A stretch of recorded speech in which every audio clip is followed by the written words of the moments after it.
Hello and welcome back to the Backed by Bone podcast. As always, I am your host, Chris, aka Don Burgundy on the internet. And what is going on? This is going to be episode 35, I believe. Yeah, episode 35. And what's good? Yeah, no, we are on to Sundays now. We are not doing Mondays anymore because I'm starting a new job tomorrow. Be working a new schedule, going to be 10 to 7, so 10 a.m. to 7 p.m. Going to be a little bit different for me because I'm more used to a regular 9 to 5 schedule. Um, so, I mean, my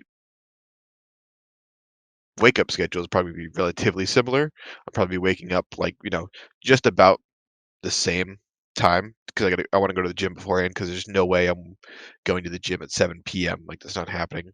Um, and then on my lunches I'm not going to work out because I'm not going to get a good workout in. So, um, yeah, I mean, to wake up at the same time, go to the gym at the same time, and then go to work, and I'll just be working later. It is what it is. I don't know.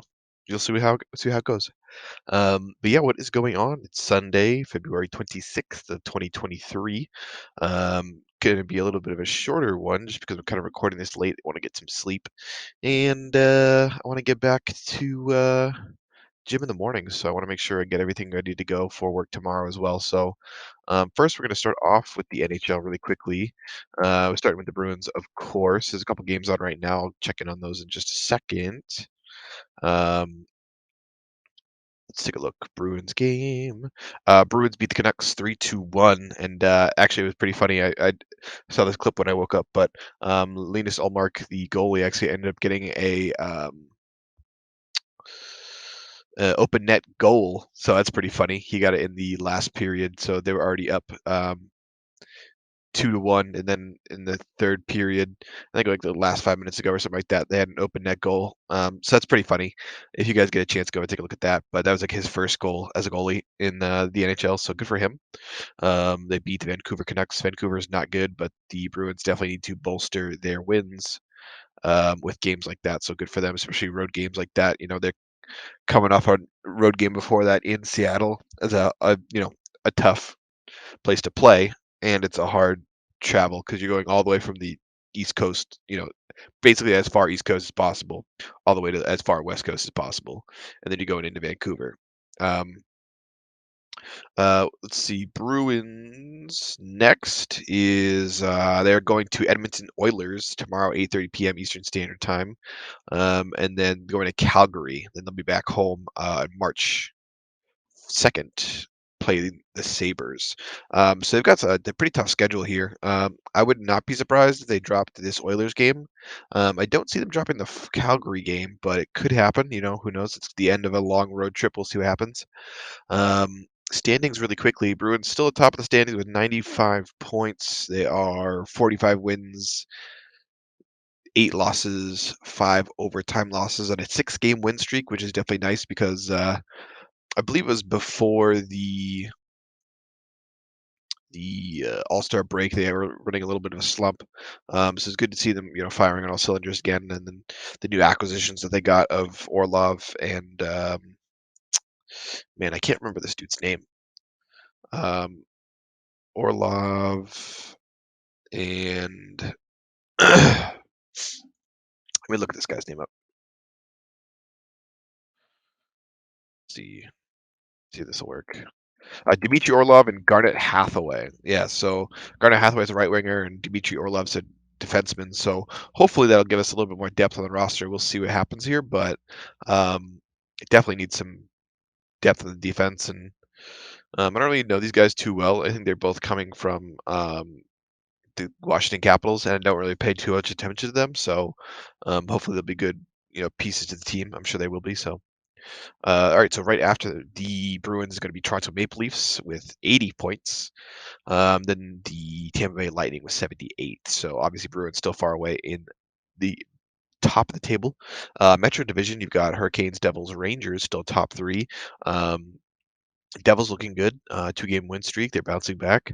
And then for the Western Conference, we've got Central Division of the Dallas Stars, Minnesota Wild, Colorado Avalanche. Avalanche are bouncing back. They're only 1 point behind second place, but so are the Winnipeg Jets. So that Central Division is actually getting pretty spicy. Colorado's on a 5-game winning streak, so you like to see it. But keep an eye out for them. I expect them to see them pretty hungry in the playoffs. A little bit of shakeup at the Pacific Division. You got Golden Knights, the LA Kings, the Oilers, then the Kraken. Kraken losing 2 in a row brought them out of the top three. They're only 2 points back from third place, but still, um, kind of an interesting shift up here in the Pacific Division. I mean, I would like to see the Oilers and the Kraken in the playoffs. Just Kraken's because it's a new organization, and Oilers because um, Connor McDavid, obviously. You know what I mean? He's like the star of the league, so that's what you want to see. A couple games on tonight. Let me take a look. There were a couple games earlier today as well. Let's take a look at the whole slate. Sabres actually shit all over the Capitals, 7-4 in Buffalo. Wow, that's wild. Um, Speaking of wild, the Minnesota Wild beat the Columbus Blue Jackets 3-2 in overtime. The Islanders actually shut out the Jets 4-0 in Winnipeg. Interesting. The Rangers are actually stomping on the Kings right now, 3-0 in New York. It is just the beginning of the second period, and then the Penguins are leading the Lightning 1-0 in the first period. The game just started. We've also got a Arizona Coyotes and Nashville Predators game, and then you've got the Seattle Kraken, Toronto Maple Leafs. So, a couple good games in the slate here today. Games coming up tomorrow. Obviously, the Bruins Oilers that I talked about. Senators Red Wings. That's a dumpster fire. Avalanche Golden Knights is a good game as well. So the Bruins Oilers and then the Golden Knights Avalanche game. That's a good game to keep an eye on. So um, keep an eye out for that. I'm going to try and watch as much hockey as possible, but with the game starting pretty late here, probably won't be able to watch it. But wait till this weekend. Bruins are playing back-to-back days, so they're playing tomorrow, and then they're playing on Tuesday as well in Calgary. So tough schedule for the boys. Um, Excuse me. But we'll see what happens. Quickly going off of that, we're going to take a look at the NBA really quick as well. Um, at the Raptors Cavaliers game just started. That should be interesting. Are there any other games earlier today? We'll take a look. Lakers beat the Mavericks 111-108 today. Interesting. I figured that Kyrie would be able to get it together, but Anthony Davis dropped 30 points, LeBron James 26, Dennis Schroeder was 16. I mean, if the Lakers can get it together, they can actually do a little bit of damage here, but I don't know. We'll see. Mavericks, Kyrie dropped 21, Luka 26. They just don't have enough role players on the team that can drop I mean, they got Tim Hardaway Jr., but they need a couple of the guys who could drop double-digit points consistently and be there whenever Kyrie's threes aren't there or Luka's threes aren't there, just to kind of bolster the actual depth of the roster. But what else do we have? Hawks beat the Nets 129-127. The Bucks actually beat the Suns 104-101. Kevin Durant has not debuted for the Suns yet. But Devin Booker dropping 24, DeAndre Ayton dropping 22. A pretty close game here. Oof. Excuse me. No Giannis, and they still won. Wow. Drew Holiday. I don't know how to pronounce his name. J-R-U-E, Drew. I don't know. Drew Holiday dropping 33 points. Wow. Brooke Lopez, 22 points. Surprisingly, that they actually beat Devin Booker and the Suns, but I guess it just go to show that definitely need KD in that roster, but we'll see. What else do we have on Le roster? Um, yeah, Celtics actually won their last game 110-107 against the 76ers, which was kind of surprising because they didn't have a whole lot of um, luck, it seems like, in the scoring department. Jaylen Brown dropped 26. Derek White had 18. Robert Williams 14. Al Horford 15. Jason Tatum only had 18, and he played 36 minutes. So I don't know what was going on there. Maybe they just weren't. he wasn't feeling it that night or whatever happened. But on the 76ers, Joel Embiid dropping 41 points, they still fucking lose by 3 somehow. James Harden dropping 21. So both those guys are obviously doing what they're supposed to be doing. It's just they need like one more guy to drop like 25 or something like that, and they probably win that game. Um, but looking at the Celtics in the standings, they are still currently first in the East on a three-game win streak. They're 44 and 17, but right behind them is the Bucks. They are red hot. They have not dropped a game since I last put out an episode. They're on a 14-game winning streak, which is absolutely fucking insane. I don't know what the longest winning streak in the NBA is, but longest recorded win streak in NBA. Let's take a look. 33 straight games. Wow, that was Lakers. Wow, back in the 1971-1972 season. Um, I don't think. Sorry, I don't think that's really super possible anymore. Just how competitive the league is now. Because the Bucks could lose to just about anybody in the top four of the Eastern Conference. I mean, they could lose the Celtics, 76ers. They could even drop a game to the Cavs. But I mean, with the way the Cavs are playing, probably not. But um, they could definitely drop a game to the Celtics and the 76ers if both of them are firing on all cylinders. But um, yeah, now that a lot of the big talent left the East, and by big talent, I mean Kyrie Irving and Kevin Durant. It's basically just a three-horse race. It's just Celtics, Bucks, 76ers, and I don't know if it's specifically in that order. If the Bucks keep playing like they have been playing, I'm going to say it's Bucks, Celtics, then 76ers, but we'll see. I think the Celtics need to add a little bit more depth to the roster, but we'll see what happens. Nuggets are top in the Western Conference at 42 and 19. They just dropped a game recently. Grizzlies right behind them at 36 and 23. Then you got Sacramento, then you got the Suns, then you got the Clippers, then you got the Mavs, Warriors, Timberwolves, Jazz, Pelicans, and all the way down in lonely 13th place is Lakers, which I don't really give a shit about. Again, it's just that the Western Conference is just more exciting to watch because they have more big names. Like, let's go down the list, for example. The Nuggets have Nikola Jokic. The Grizzlies have John Morant. I don't know a single player on the Kings, unfortunately. The Suns have Devin Booker, and now they have Kevin Durant. Um, the Let me get this back. The Clippers have Russell Westbrook. They got Paul George. They got Kawhi Leonard, and anybody else looking at their roster? I don't notice anybody else, but they got three big players, so like three bigs. Um, Actually, I guess you want to call them three big stars, but whatever. Um, and then the Mavericks have Luka Doncic, Kyrie Irving now, and then I don't know who else they have in terms of big names. Um, Maybe Hardaway Jr. Maybe, maybe I don't know, but the Celtics need like all three of their big players to be stepping up at the same time. So, for example, the Celtics have Jason Tatum, Jalen Brown, and Marcus Smart. All three of those guys need to be firing on all cylinders for them to actually be like playing really, really well and then beating everybody. But I think for the last game, I don't know if who wasn't in because Tatum was in, Smart and Brown were in, so they were all in there. So I mean, they beat the 76ers, which is a tough team, beat them by 3. Um, but still, like what I mean, if Tatum has like 25 points and then Smart has, like 15. It's not that close of a game, but I'm I'm an armchair expert here. I don't really fucking know because I'm terrible at basketball, but it is what it is. I enjoy watching the sport. Whenever I get a chance, I'll try and watch a game, but a lot of these games are pretty late. I'm not really sure. Um,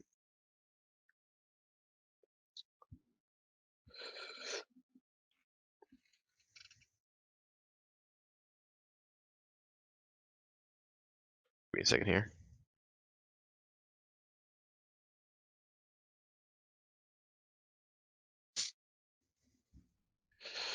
Um, like look at this game like tonight. It's like 10 p.m. Eastern Standard Time. It's Clippers Nuggets. Like that's a really cool game, but there's no way I could watch that. You know what I mean? Like how do you, like, stay up and then watch that game? Like, if I'm in, like, LA or something like that, like, yeah, I guess.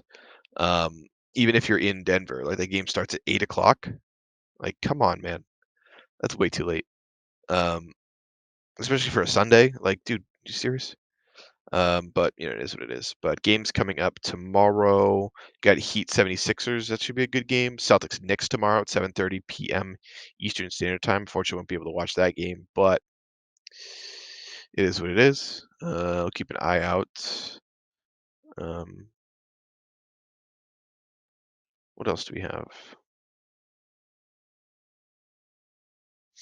I think that's about it for the NBA. So let's jump off the NBA really quickly and hit UFC really quick. I did actually watch a little bit of the UFC card last night. So it was supposed to be um, the main card was supposed to be our main fight was supposed to be Ryan Spann, Nikita Krylov. Um, but for whatever reason they pulled out. So the main card ended up, or main fight or marquee fight, the main event, whatever, ended up being Andre Muniz and Brandon Allen. That fight was actually pretty good.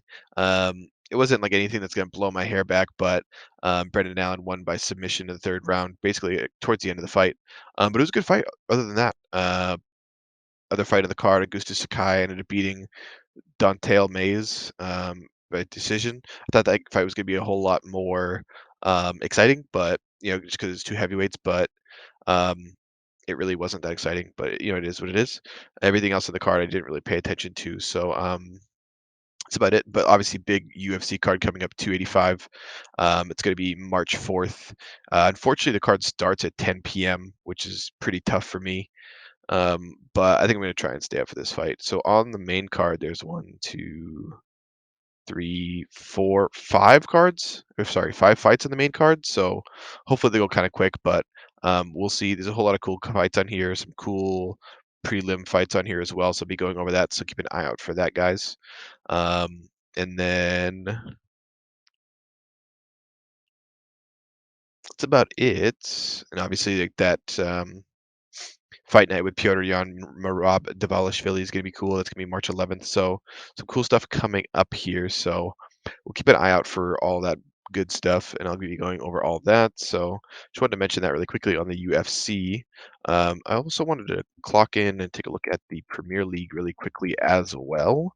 Tottenham actually beat Chelsea 2-0 here today. Nice. Harry Kane got a goal. Good for him. Any other standings mix-ups? No, not really. Everything's still pretty standard in what looks like Arsenal, Man City, Man United, Tottenham, Newcastle, so nothing changed there. Let me look at the matches. Man City won today 4-1. That's pretty expected against who they played against. Arsenal won 1-0. Pretty expected. I actually thought Arsenal was going to kind of put it more on them, but whatever. Then tomorrow you got Arsenal Everton. That should be a stomp. Everton is 18th place. So if Arsenal drops that game, it's gonna be pretty questionable. Um, but yeah, I think that's cool. So we'll keep an eye on that. Tottenham doing pretty well. Tottenham's my friend Victor's favorite team. So I always keep an eye on Tottenham. And I don't dislike Harry Kane. I think he's entertaining to watch. So um, any cool games coming up next weekend? Tottenham's playing. What team is this? Wolves.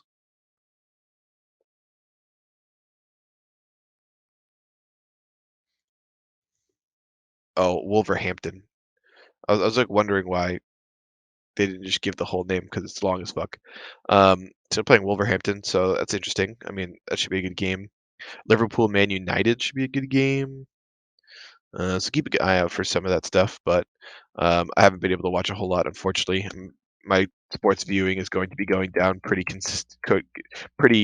not consistently, going down pretty heavily just because of with my new work schedule. I won't be working from home either, so it's kind of tough. But I'll take a quick look at the UEFA Champions League as well, because that's actually pretty entertaining. I like watching that as well because you get to see some cool matchups. Um, Real Madrid beat Liverpool 5-2. Dortmund beat Chelsea 1-0. These are all from last week, or from the 14th to the 15th. Bayern ended up beating PSG 1-0. Wow, what the fuck happened here? Huh, interesting. Is Bayern really that much of a powerhouse? Maybe they are. Games coming up for UEFA. Bum. Games aren't until March 7th, March 8th. So there's another Bayern PSG coming up on the 8th. That should be a cool fucking game. Tottenham's playing Milan on the 8th as well. Chelsea and Dortmund playing on the 7th.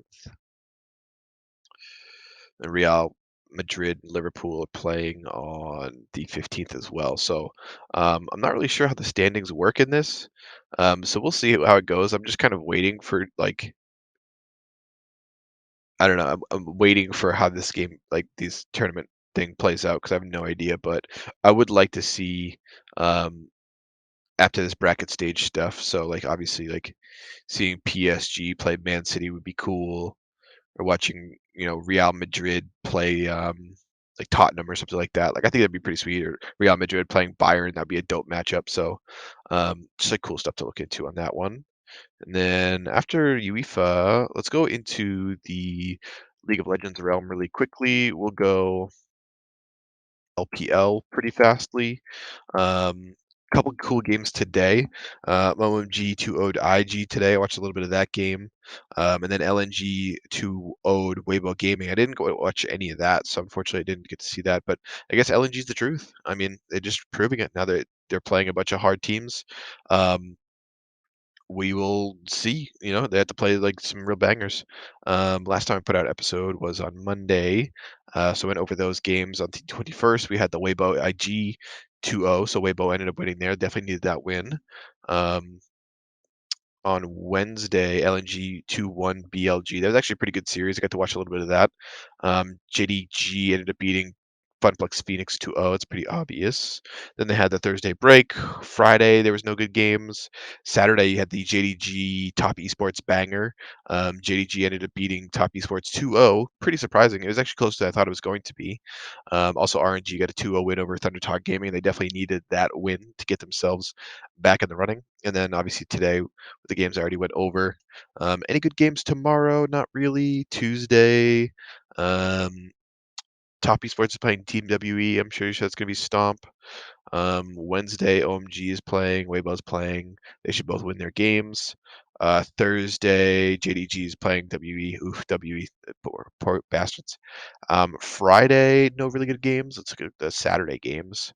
Ooh, Top Esports RNG and then EDG LNG. So bangers all around on Saturday morning. So keep an eye out for Saturday.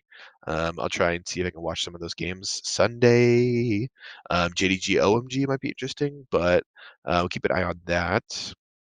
We'll go take a look at the standings really quickly. Let's see. LNG still at the top of the table, 8-1. JDG 7-2, EDG 6-2, Top Esports 6-2, Weibo 5-3, RNG 5-4. So this is kind of how I'm expecting this to pan out in terms of the top of the table teams.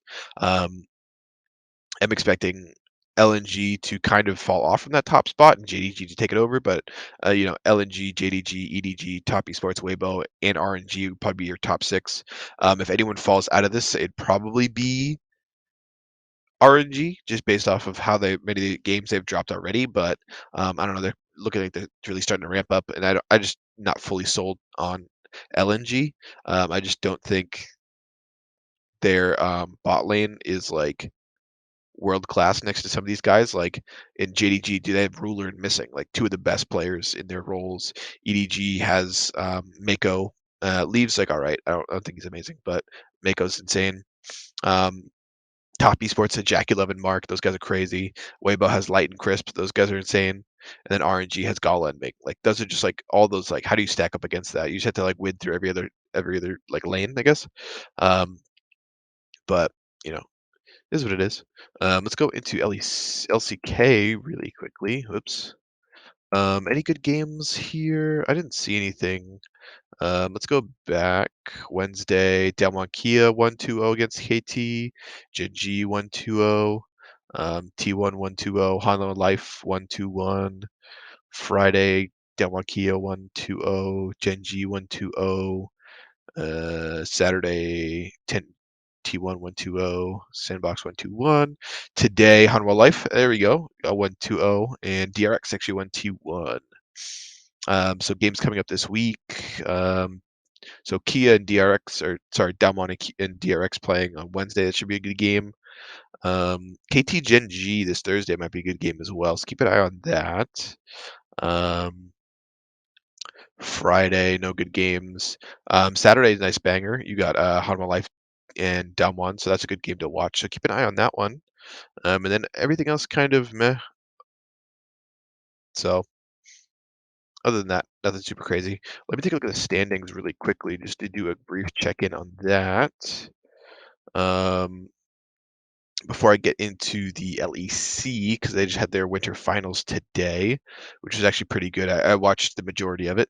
Um, so LCK standings, T1's leading the league to 11-1 in series. Then you've got Genji, D plus Kia, Hanwha Life, Live Sandbox, and KT Rolster. So I'd be pretty set with this for the playoffs. It's obvious that T1 and Genji are leagues above, but um, D plus and Halma are putting up a good fight. So I don't know how many spots they're going to get for Worlds this year. If they get four, I'd be really happy to see T1, Genji, D plus, and Hanwha go for Korea because they just have some really cool rosters and some cool teams. But yeah, I don't know if they only get three, then I wouldn't mind just seeing T1, Genji, and then either D plus or Hanwha. I think both of those would be pretty passable. But I think that is going to be it for the LCK portion. Let's go into the LEC pretty quickly because I'm trying to wrap this up pretty quick. LEC, they had their winter finals today. So G2 miraculously stomped 3-0 against Mad Lions. I watched pretty much the entirety of this, and it was really not that close. Game one, absolute stomp, 22 kills to 3. G2 pulling out some goofy picks with the Kled top lane, and Cassiopeia mid, which isn't really a goofy pick, but not super common right now, especially when they're on I'm pretty sure they were on 13.1 or whatever, where the current patch is 13.3. Um, but it is what it is. Game two, a little bit more stompy as well, 24 kills to 8 kills. GT pulls out the Samira bot lane, the Kled mid, which is absolutely goofy, and the Jarvan support. So they're just like styling on him with just weird drafts, and they somehow still pull it off. Obviously, Hansama on the Samira being super fed obviously helped them win, but it was kind of a little bit back and forth until they started snowballing the game away. And then game three, 28 kills to 17 kills.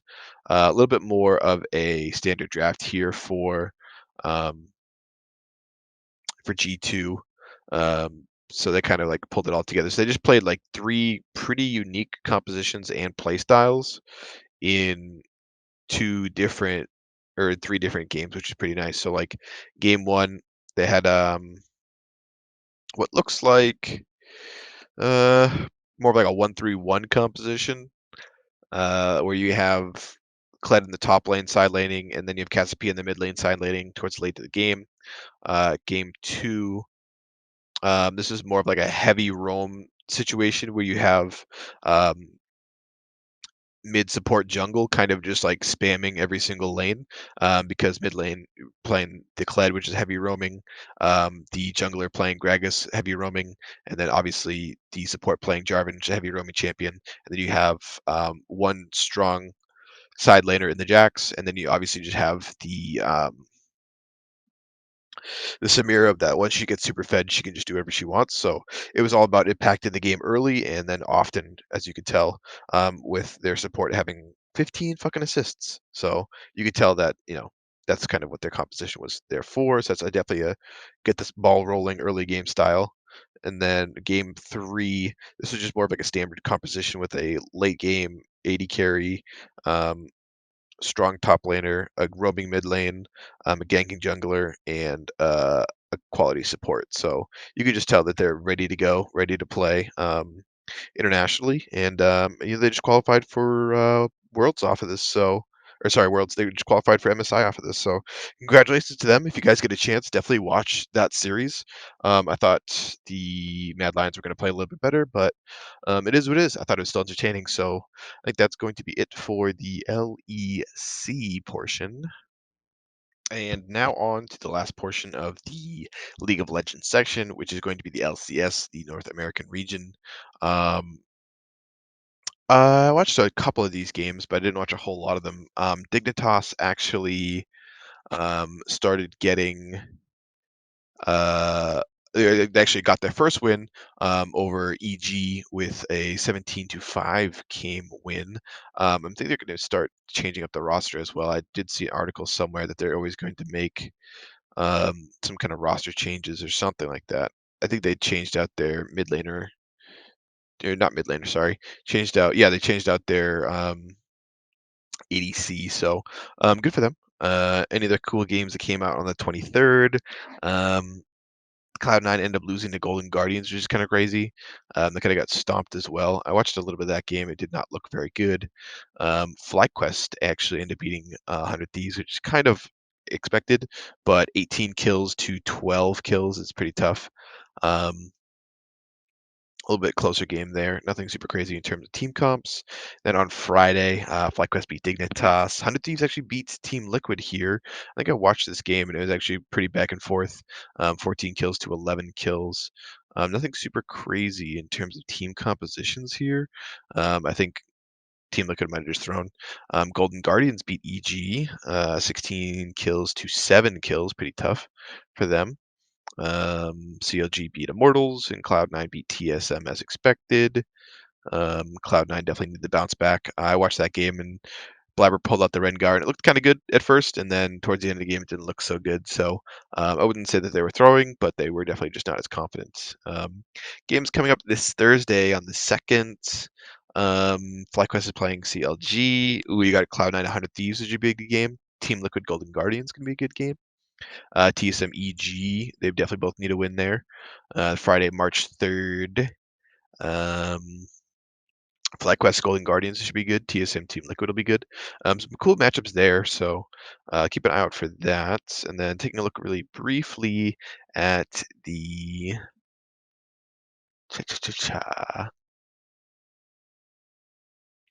the standings really quickly. Where are the standings? Oh, I'm stupid. I was on the wrong page. It's like, why can't I find this? Yeah, look at the standings really quickly. FlyQuest still topping the table here um, with a mighty record of, once it loads, I'll be able to tell you, of 10-1. Cloud9 right behind them, 8-3. EG 7-4. Golden Guardian 7-4. Counter Logic Gaming 16-5. 100 Thieves 5-6. That is your top six as of right now. I don't expect this to change a whole lot, except if anything, you might put Team Liquid in there instead of CLG. But I would expect, with the way Golden Guardians is playing recently, that they are going to stay within that playoffs range. But FlyQuest looking well above everybody else, and then Cloud9, EG, everybody else kind of right there. But uh, oh my goodness, I'm sorry. My apologies. Um, But yeah, that's gonna be about it for the League of Legends portion. Pretty interesting to see FlyQuest, like, going all in and spending so much money and looking really good on it. So it would be nice to see them do something internationally. We'll see. I don't know how this team stacks up against some of the best teams in the world. Probably not that great. I mean, it's not that they have a bad team. It's just um, with the teams I listed off for um, the LPL and the LCK, like they're just like far and away, like they just look way better. You could tell. But that's gonna be it for the League of Legends portion here. And the last thing I really want to talk about, because I don't have any anime or manga here, is going to be I actually just watched the Jake Paul Tommy Fury fight. It was actually relatively entertaining. I don't really know a whole lot about boxing. I'm more of a casual fan of mixed martial arts and stuff like that. So I kind of watch that more and kind of understand that a little bit more. The boxing itself, it's entertaining to watch. And I mean, say what you will about the guy, he makes things entertaining. So I watched that. They actually gave the split decision to Tommy Fury. When I watched the entirety of the fight, I would say that Tommy was winning the entire time. So the fact that it was a split decision was a little weird, but um, it is what it is. Especially that was Jake's promotion. They're in Abu Dhabi, all this shit. So, um, what can you say? I don't know. Boxing's corrupt. Well, I mean, I don't really know that, but a lot of people say that. And then, in this space, people always say this shit about like the judging in the boxing is always bad and shit like that. But I don't know. I don't know. I don't really pay attention to it, but it was entertaining. To say the least, I would say that it was an entertaining fight.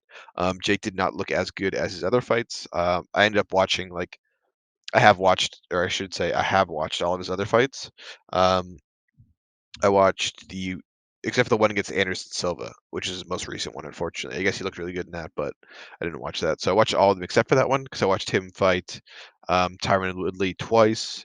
I watched him fight Ben Askren, um, and I just watched this one. So I only missed one, but it is what it is. I mean, he makes it entertaining, so I watch it. But I think that's going to be it for the Backed by Bone podcast. And as always, I'm your host, Chris, aka Don Burgundy on the internet. This is going to be episode 35. As for now, I'm just going to be doing shorter episodes just because I don't have a whole lot to talk about. I might have more to talk about next week, but we'll see.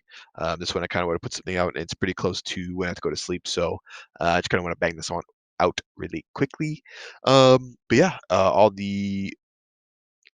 all of my links are down in the description below. So if you guys could please like, comment, and subscribe, I would highly appreciate it. And I'll catch you guys next week. Peace.